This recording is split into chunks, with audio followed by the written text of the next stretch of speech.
నమస్కారం. ఈరోజు పెద్దలు నల్లపరెడ్డి కుటుంబంలో ఒక గొప్ప నాయకులు, స్ఫూర్తిదాయకమైనటువంటి నాయకులు తన చివరి శ్వాస వరకు మన గూడూరు కాన్స్టిట్యున్సీలోని వివిధ గ్రామాల ప్రజలు హక్కున చేర్పించుకున్నటువంటి నాయకుడు శ్రీ నల్లపరెడ్డి గోపాల్ రెడ్డి గారి 37వ వర్ధంతి సందర్భంగా విచ్చేసినటువంటి పెద్దలందరికీ, నాయకులకు, కార్యకర్తలకు, అందరికీ కూడా ప్రజలకు నా హృదయపూర్వక నమస్కారాలు. దాదాపు పెద్దలు గోపాల్ రెడ్డి గారంటే ప్రతి ఒక్కరికి, మన చుట్టుపక్కల ప్రాంతాల ప్రతి ఒక్కరికి కూడా ఒక సుపరిచితమైనటువంటి వ్యక్తి.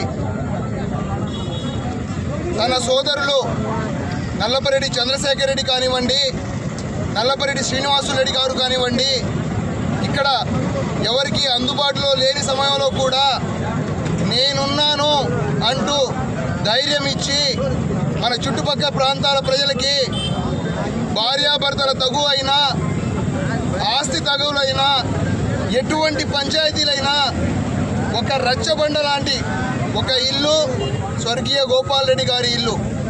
ఆ ఇల్లు ప్రతి ఒక్కరిని హక్కున చేర్చుకున్న ఇల్లు. తన తుది శ్వాస వరకు ఏ పదవి కూడా ఆశించకుండా ప్రజలే, సమాజ శ్రేయస్సే పరమావధిగా ఆయన తన జీవితకాలం మొత్తం సర్వీస్ చేయడం జరిగింది. ఆయన జ్ఞాపకాలను, ఆయన మధుర స్మృతులను గుర్తు చేసుకుంటూ ఆయన కుమారులైనటువంటి నల్లపరెడ్డి జగన్మోహన్ రెడ్డి గారి ఆధ్వర్యంలో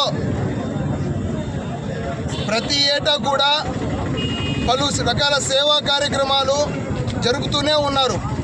అదేవిధంగా భవిష్యత్తులో కూడా ఇటువంటి కార్యక్రమాలు జరపాలని ఆ భగవంతుని ప్రార్థిస్తూ సెలవు తీసుకున్నాను. Thank you. ఈ ప్రాంతానికి ఒక గొప్ప వ్యక్తిగా అందరికీ అందుబాటులో ఉన్నటువంటి మహానుభావుడు నల్లపరెడ్డి గోపాల్ రెడ్డి గారి 37వ వర్ధంతి సందర్భంగా ఈరోజు అందరూ కూడా ఆయన అభిమానులు, నల్లపరెడ్డి కుటుంబీకుల అభిమానులందరూ కూడా ఇక్కడికి రావడం ఎంతో సంతోషదాయకం. ఎందుకంటే నల్లపరెడ్డి కుటుంబంలో ఉండి ఇప్పటి తరానికి ఎంతో స్ఫూర్తిగా నిలిచి వాళ్ళు కుటుంబం ఐక్యంగా ఉండి ఎంత స్థితికైనా ఎదగచ్చు అనేది నిరూపించినటువంటి గొప్ప మహనీయులు వాళ్ళు. నల్లపరెడ్డి శ్రీనివాసరెడ్డి గారు రాష్ట్ర స్థాయిలో, చంద్రశేఖర్ రెడ్డి గారు రాష్ట్ర స్థాయిలో ఎదిగేదానికి ముఖ్య కారకులు నల్లపరెడ్డి గోపాల్ రెడ్డి అనేది ఇప్పుడే భక్తులు కూడా చెప్పారు. అదేవిధంగా ఆయన ప్రతి గ్రామంలో ప్రతి పేద హృదయాన్ని దోచుకున్నటువంటి గొప్ప మహనీయుడు ఆయన. ఎందుకంటే అప్పట్లో పోలీసు వ్యవస్థకి పోవాలన్నా కూడా అందరూ ఇబ్బంది పడేటువంటి పరిస్థితి. కానీ ఆయన ఎన్నో పంచాయతీలు చేసి ఎక్కడికక్కడ పరిష్కారాలు చేసుకుంటూ వస్తూ సేవా కార్యక్రమాలు ఎన్నో చేశారు. వారి కుటుంబంలో ఆదర్శంగా నిలిచినటువంటి గొప్ప వ్యక్తి. కోటపట్నానికి పలు ప్రాంతాల్లో కూడా ఆయన అందరి మన్నలు పొందినటువంటి గొప్ప మహానుభావుడు. అదే స్ఫూర్తితో ఈరోజు మన నల్లపరెడ్డి జగన్మోహన్ రెడ్డి గారు, వారి తనయులు గోపాల్ రెడ్డి గారి తనయులు ఈరోజు ఈ కార్యక్రమాన్ని ఏర్పాటు చేసి ఆయన స్ఫూర్తితోనే కోటప్పూడి దగ్గర అయితేనేమి, రాజకీయంగా అయితేమి, ఆధ్యాత్మికంగా అయితేమి పలు రంగాల్లో సేవలు ప్రజలకు అందిస్తూ ఉన్నటువంటి వ్యక్తిగా ఆయన పేరు తెచ్చుకుంటున్నారు. ఇటువంటి కార్యక్రమంలో మనం అందరం పాల్పంచుకోవడం ఎంతో సంతోషంగా కృతజ్ఞతలు తెలియజేసుకుంటున్నాం. కోటలో ప్రాంతంలోని మూడు మండలాల్లో సుపరిచితులైనటువంటి నల్లపరెడ్డి కుటుంబంలో నల్లపరెడ్డి గోపాల్ రెడ్డి గారు, కుమారుడు జగన్మోహన్ రెడ్డి గారి అందరూ కూడా కోట మండలంలో ప్రజలందరూ కూడా ఆయన మద్దతుకి చేసి కార్యక్రమాలు అర్పించారు. మా చిన్నప్పుడు ఆ వీధిలో వెళ్తున్నప్పుడు మా ఇల్లు కూడా ఆ దగ్గరలోనే ఉండింది. ఎప్పుడు కూడా గోపాల్ రెడ్డి గారు, నల్లపరెడ్డి గోపాల్ రెడ్డి గారు జనాలు ఎప్పుడు కూడా ఈ మధ్యస్థాలతో ఎప్పుడు కూడా ఇల్లు కలకలగాడుతుండేది. అప్పుడు అందరూ కూడా అక్కడ ఏ ఇంట్లో తగ్గు జరిగినా కానీ వారి ఇంటికి వెళ్ళి మధ్యస్థం చేసుకొని అందరూ కూడా జీవితాన్ని హ్యాపీగా తన జీవన సంస్థని సాగిస్తున్నారు. అందరికీ కూడా న్యాయం చేస్తూ ప్రజలు మనం పొందుతూ మూడు మండలాల్లో గోపాల్ రెడ్డి గారు అంటేనే అందరికీ సుపరిచితులుగా గుర్తింపు తెచ్చుకున్నారు. మా పెద్దలు నల్లపరెడ్డి జగన్మోహన్ రెడ్డి గారు కూడా ఆయన స్ఫూర్తితోనే ముందుకెళ్తూ ప్రజలందరికీ కూడా 104గా నాలుగు అందరికీ కూడా ప్రజాసేవలో నిమగ్నమై ఆయన వర్ధంతి సంవత్సరం కూడా ఘనంగా జరుగుతున్న వారికి కూడా మేము ధన్యవాదాలు.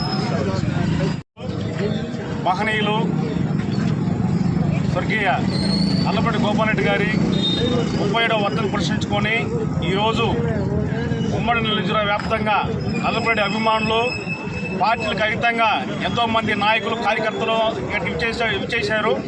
వారందరికీ ధన్యవాదాలు తెలియజేస్తున్నాం. ఈరోజు కోట అంటే నల్లపరెడ్డిల గడ్డ. ఎందుకంటే ఈరోజు కోట నుంచి ఢిల్లీలో ఎవరు చెప్పుకున్నారంటే ఆనాడు పెద్దలు నల్లపరెడ్డి చంద్రశేఖర్ రెడ్డి గారు, నల్లపరెడ్డి గోపాల్ రెడ్డి గారు, నల్లపరెడ్డి శ్రీనివాసరెడ్డి గారు, నల్లపరెడ్డి గోపాల్ రెడ్డి గారు, వీరు నలుగురు 4 దిగ్గజాలుగా ఈ రాష్ట్రంలో ప్రజలకు ఎంతో దగ్గరయ్యి సేవలు చేశారు. ఒక బిల్డింగ్కి పునాదులు ఏ విధంగా ఉంటాయో ఆ విధంగా కోటలో నలబడి కుటుంబం పునాదులు వేశారు. వాళ్ళు ఊరికైనా మహనీయులు కాలేదు, వాళ్ళు ఎన్నో త్యాగాలు చేశారు. సొంత ఆస్తుల్ని ప్రజల కోసం నిరాదరణ చేశారు, ఎన్నో పోరాటాలు చేశారు. ప్రజలకు ఏ సమస్య వచ్చినా కూడా ఒక కుటుంబ సభ్యులకు భావించి ఆ కుటుంబానికి అండగా నిలిచేవాళ్ళు పెద్దలు. వాళ్ళు వేసిన పునాదే 75 సంవత్సరాల చరిత్రలో కోట గ్రామ పంచాయతీని ఈ రోజు ప్రజలు ఆదరిస్తారంటే కేవలం ఆనాడు పెద్దలు వేసిన పునాదులు. వాళ్ళ ఆ దిగజాల్లో రెండవ వారైన నల్లపూడి గోపాలరెడ్డి గారు ఆయన చేసిన సేవలు ఈ తరానికి తెలియకపోవచ్చు. అంతకుముందు తరానికి ప్రతి ఒక్కరు తెలుసు, ఆయన సేవలు తెలుసు. ఎందుకంటే కోట, వాకాడు, చిలకూరు, చిట్టమూరు ఈ 4 మండలాల్లో కాకుండా ఇతర మండలాల్లో కూడా గోపాలరెడ్డి గారు 24 గంటలు ఆయన ఆరాళ్ళు వర్షాలు వస్తే గుర్రాల మీద వెళ్ళి ప్రజల సమస్యలు తెలుసుకొని వాటిని అప్పటికప్పుడు పరిష్కారం చేసేవారు. ఎవరు కష్టపడ్డా, ఎవరు బాధపడ్డా, ఎవరు గడప దొక్కి అయ్యా నాకు ఇది సమస్య అని చెప్తే ఇమ్మీడియట్గా స్పందించి ఆయన ఆ పేద ప్రజలకి అండగా నిలిచేవారు. ఆయన నమ్ముకున్న వారిని ఏ రోజు కూడా విస్మరించలేదు. ఎందుకంటే ఆయన నమ్ముకున్న వారి మీద చిన్న ఏగవాళ్ళు కూడా వాళ్ళని కూడా ఒప్పుకునే పరిస్థితి కాదు. అన్న పెద్దలు చేసే సేవలు అంతగా వాళ్ళు ప్రజల్లో మమేకం అయిపోయారు. అలాంటి మహనీయుడు 1986లో వరదలు వస్తే, తుఫాన్లో వరదలు వచ్చేస్తే ప్రజలు అతలాకుతలం అయిపోయింది. వరదలతో ప్రజలు చిక్కుకుంటే వేలాది మంది ప్రజల్ని ఆ రోజు ఆయన కోటకు తీసుకువచ్చేసి 4 అనాథమిళ్ళల్లో ఆయన ఇళ్లలో అందరినీ ప్రజలు కూర్చోబెట్టి వాళ్ళకి 24 గంటలు భోజనాలు సదుపాయాలన్నీ కల్పించారు. అప్పుడు బియ్యం కొరత అయినప్పుడు రేషన్ షాప్ కూడా పెద్ద ఆయన వెళ్ళి ధైర్యంగా ప్రభుత్వం అయినా సరే పర్మిషన్ లేకుండా కూడా పగలగొట్టి ఆ బియ్యాన్ని తీసుకువచ్చేసి ప్రజలు ఆకలి తీర్చారు. అధికారులు చేశాయా ఇది గోడాం పాల్గొట్టేశారు, మేము ప్రభుత్వానికి లెక్కలు చెప్పాలంటే ఆయన వెంటనే స్పందించి తన సొంత ఆస్తులు ఆ రోజుల్లో సొంత ఆస్తులు అమ్మి 1,50,000 రూపాయలు ప్రభుత్వానికి కట్టాడు. అంత గొప్ప సేవాతృప్తం కలిపిన గొప్ప మహనీయుడు గోపాలరెడ్డి గారు. ఈ ఒక్క సమస్య అనుకుంటాం మనం, ఒకటే కాదు. ఆయన 24 గంటల్లో ఇంటి ముందరే పంచాయతీ పెట్టి ఆయన ప్రజలు వస్తారేమో సమస్య చెప్తారని చెప్పేసి ఆయన ఎప్పుడు కూడా ఇంటి ముందర కూర్చొని ఆయన ఆనుకున్న ఆ గోడ కూడా ఆయన తల ఏర్పడిందంటే ఎంతలా ఆయన ప్రజల కోసం పరితపించో తెలుస్తుంది. అందుకే ఆ మహనీయుడు మన మధ్య లేకపోయినా కూడా ఆయన ఎప్పుడు చిరంజీవిగానే ఆయన నిలిచి ఉన్నాడు. కారణం ఏంటంటే మా నాయకుడు నల్లపరెడ్డి జగన్మోహన్ రెడ్డి గారు తండ్రి చనిపోయినా కూడా ఆయన విగ్రహాన్ని కోట నడిగుడ్లో ప్రతిష్ఠించి ప్రతి సంవత్సరం వర్ధంతులకి, జయంతులకి క్రమం తప్పకుండా ఆయన ఎక్కడ హైదరాబాద్లో ఉన్నా, నెల్లూరులో ఉన్నా కూడా ఇక్కడ ఇప్పుడు వర్ధంతి, జయంతి కార్యక్రమాలని ఏ రోజు కూడా ఆపిన దాఖలు లేవు. అంతలా తండ్రి మీద అభిమానంతో ప్రతి ఏటా ఈ కార్యక్రమాలు నడుపుతూ ఆయన సేవలను ప్రజలకు తెలియపరచడం మాకు చాలా గర్వంగా ఉంది. కోట ప్రజలు ఇదే విధంగా నల్లపరెడ్డి కుటుంబాన్ని ఆశీర్వదించి ఇంకా ఒక 70 సంవత్సరాలు వాళ్ళ కోట గ్రామ పంచాయతీ కోటమల్ల పరిషత్తు వాళ్ళకి ఇవ్వాలని చెప్పేసి నేను కోటమల్ల ప్రజలు కోరుకుంటున్నాను.